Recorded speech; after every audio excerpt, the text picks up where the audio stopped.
soy María Elena, y el día que mi padre murió, pensé que había perdido al único miembro de mi familia que realmente me entendía.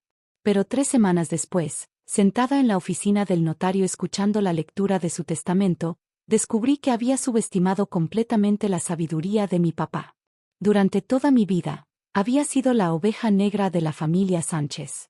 Mientras mis hermanos Carlos y Roberto siguieron el camino tradicional, estudiaron carreras respetables como administración y derecho, se casaron jóvenes, tuvieron hijos, y construyeron vidas convencionales, yo elegí un camino diferente. Estudié arte y después me dediqué al trabajo social con comunidades indígenas. Para mi familia, especialmente para mi madre, esto era evidencia de que yo era una fracasada que había desperdiciado las oportunidades que me habían dado. ¿Por qué no puedes ser como tus hermanos?, me preguntaba constantemente mi mamá. Ellos tienen trabajos serios, familias estables, futuro asegurado. Tú te la pasas ayudando a gente que ni siquiera te va a agradecer. Mamá, mi trabajo es importante, le respondía siempre. Importante, se burlaba. Ganando una miseria, viviendo en un departamento diminuto, sin esposo, sin hijos. ¿Eso es lo que llamas éxito? Mis hermanos siempre apoyaban a mi madre en estas conversaciones.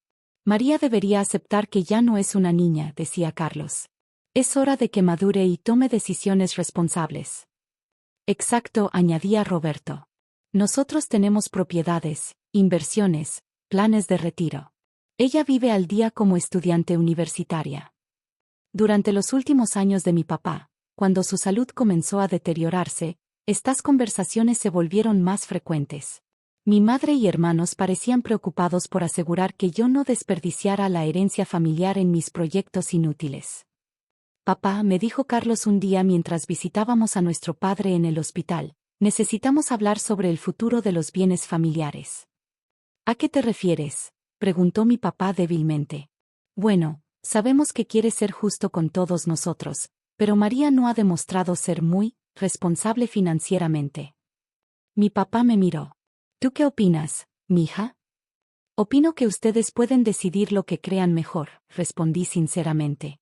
¿Ves?, intervino mi mamá. Ni siquiera le importa la familia. Está demasiado ocupada con sus indios. Mi papá no dijo nada más, pero vi algo en sus ojos que no pude interpretar. Cuando mi papá murió el mes pasado, mis hermanos inmediatamente comenzaron a hacer planes sobre la herencia. Obviamente tendremos que vender las propiedades y dividir todo equitativamente, dijo Roberto. Bueno, añadió Carlos, equitativamente entre quienes realmente contribuyeron a la familia. ¿Qué quieres decir?, pregunté. María, tú sabes que papá estaba preocupado por tus decisiones de vida, dijo mi mamá. Él no quería que desperdiciaras su trabajo de toda la vida en tus proyectos. Pero papá nunca me dijo eso.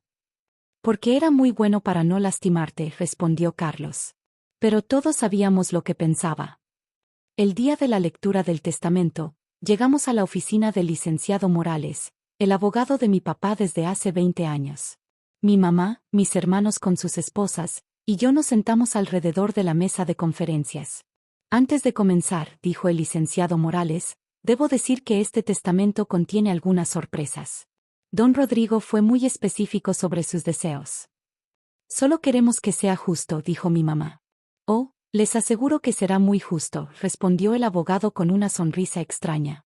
Comenzó a leer. Yo, Rodrigo Sánchez Herrera, en pleno uso de mis facultades mentales, declaro este documento como mi última voluntad. Durante los primeros párrafos, todo sonaba normal. Pequeñas donaciones a la iglesia, algunos regalos para empleados de mucho tiempo. Después llegó la parte que mi familia había estado esperando. Para mis hijos Carlos y Roberto, que han construido vidas respetables siguiendo caminos tradicionales. Mis hermanos se enderezaron en sus sillas, sonriendo anticipadamente. Les dejo mis felicitaciones y mi orgullo por sus logros convencionales. Felicitaciones, murmuró Carlos confundido. El abogado continuó, para mi esposa Esperanza, que siempre se preocupó por mantener las apariencias familiares, le dejo la casa principal para que pueda seguir recibiendo visitas y presumiendo su estatus social. Mi mamá sonrió, pero había algo en el tono que la hacía ver incómoda. Y para María Elena. Continuó el licenciado Morales. Mis hermanos se inclinaron hacia adelante, esperando escuchar sobre alguna pequeña porción o alguna condición humillante. Para María, por ser una decepción constante a las expectativas familiares, nada. El silencio en la oficina fue absoluto. Después, Carlos comenzó a reírse. «Ja. Papá sí entendía», dijo con satisfacción. Roberto se unió a las risas. «María, espero que esto te enseñe algo sobre las consecuencias de tus decisiones». Mi mamá simplemente asintió con aprobación. «Tu papá era más sabio de lo que pensaba». Yo firmé los papeles donde correspondía, sonreí y dije, «Lo entiendo». «Me da gusto que lo tomes bien», dijo Carlos condescendientemente. «Sí», añadió Roberto. «Tal vez ahora reconsideres tu estilo de vida». Pero el licenciado Morales no había terminado. Sin embargo, continuó leyendo, «Hay un segundo testamento». «¿Un segundo testamento?», preguntó mi mamá. «Sí. Don Rodrigo fue muy claro sobre esto. El primer testamento era para la familia. El segundo es para María Elena específicamente». Saqué mi propio sobre blanco del bolso. «¿Qué es eso?», preguntó Carlos. «Mi testamento», respondí calmadamente. «¿Tu testamento? María, tú no tienes nada que testar», se burló Roberto. «¿Estás seguro?», pregunté, entregándole el sobre al licenciado Morales. El abogado abrió mi sobre y comenzó a leer. Testamento de María Elena Sánchez Herrera. A mi familia, que siempre creyó que era una decepción. «María, ¿qué estás haciendo?», preguntó mi mamá nerviosamente. «Déjenla terminar», dijo el licenciado Morales. Continué leyendo desde mi propia copia. «Durante los últimos 15 años, mientras ustedes asumían que yo era una fracasada, he estado construyendo algo que nunca se molestaron en conocer». «¿De qué estás hablando?», preguntó Carlos. «Mi organización no gubernamental, Raíces Indígenas, maneja actualmente un presupuesto anual de 35 millones de pesos». El silencio en la oficina era ensordecedor. «35 millones», murmuró Roberto. «Sí. También soy propietaria de 4 propiedades en 3 estados diferentes, todas adquiridas a través de los programas de desarrollo comunitario que implementé». Mi mamá me miraba como si hubiera hablado en otro idioma. «Además», continué, «he recibido el Premio Nacional de Desarrollo Social 2 años consecutivos, y el año pasado fui nombrada consultora internacional de la UNESCO para programas de desarrollo indígena». «¿UNESCO?», preguntó Carlos débilmente. «Sí. Mi trabajo ha sido implementado en 12 países de Latinoamérica». El licenciado Morales sonrió y añadió, «Don Rodrigo sabía todo esto. De hecho, él fue quien me recomendó a María Elena para la posición de UNESCO». «¿Papá sabía?», preguntó Roberto. «Por supuesto que sabía», respondí. «¿Quién creen que me ayudó a escribir mi primera propuesta de financiamiento hace 15 años? Pero él nunca dijo nada», murmuró mi mamá.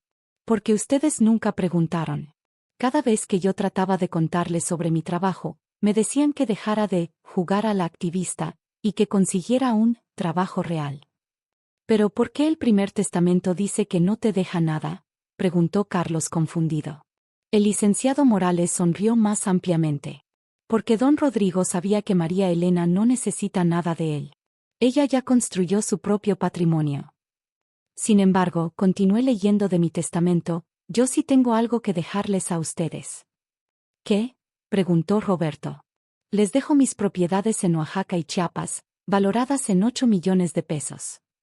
Mis hermanos se miraron entre ellos con confusión y alivio. «Pero con una condición», añadí.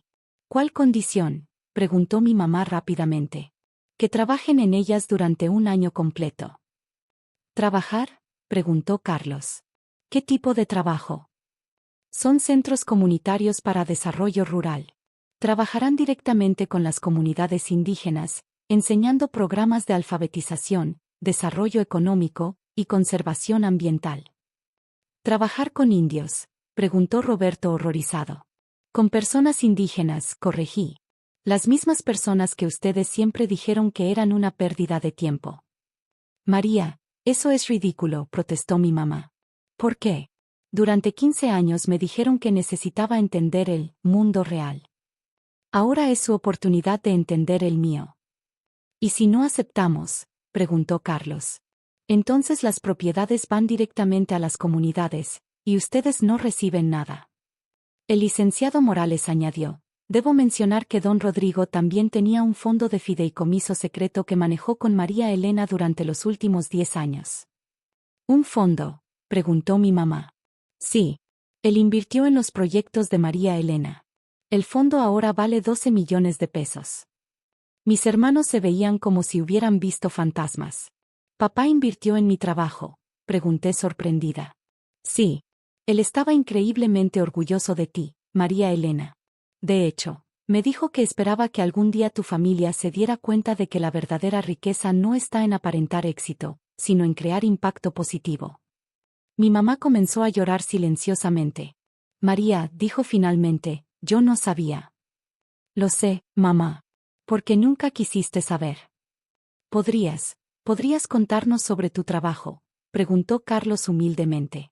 Durante las siguientes 2 horas, les platiqué sobre 15 años de proyectos, comunidades transformadas, niños que ahora tienen acceso a educación, familias que salieron de la pobreza extrema, y programas que están siendo replicados internacionalmente. ¿Y todo este tiempo nosotros pensamos?, murmuró Roberto.